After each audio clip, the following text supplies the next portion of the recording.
Hello there. Now, we are all aware of French exceptionalism when it comes to wine. How, generally speaking, the best wines in the world come from Bordeaux and Burgundy. We also know that Californian wine isn't quite as refined. But do we know this? Well, in 1976, a man named Stephen Spurrier asked himself this question and, as a result, organised a blind tasting event now known as the Judgement of Paris. Now, this wine tasting took some of the best wines from California and wines from some of the most prestigious houses in France, like Chateau Haut-Brion and Mouton Rothschild, to name but two.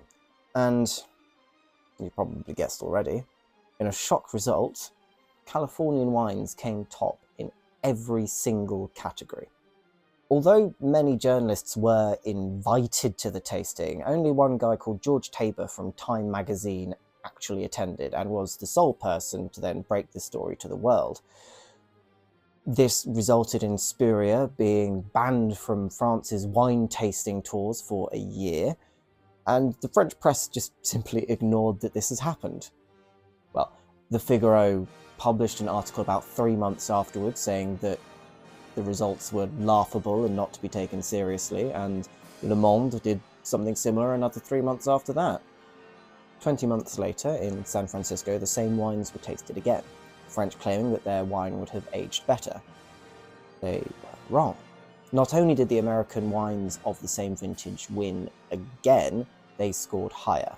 This process was repeated again in 1986 in both France and with the Wine Spectator, with now predictable results. And then again in 2006 with the same wines, and the American wines performed better than ever. That tiny little article by George Tabor in Times magazine, it was only about 4 paragraphs, ended up being the biggest shake-up in the wine industry since phylloxera. For a more dramatised version of this story, you should watch Bottle Shock, film starring Alan Rickman and Chris Pine. Follow along for more. Cheers.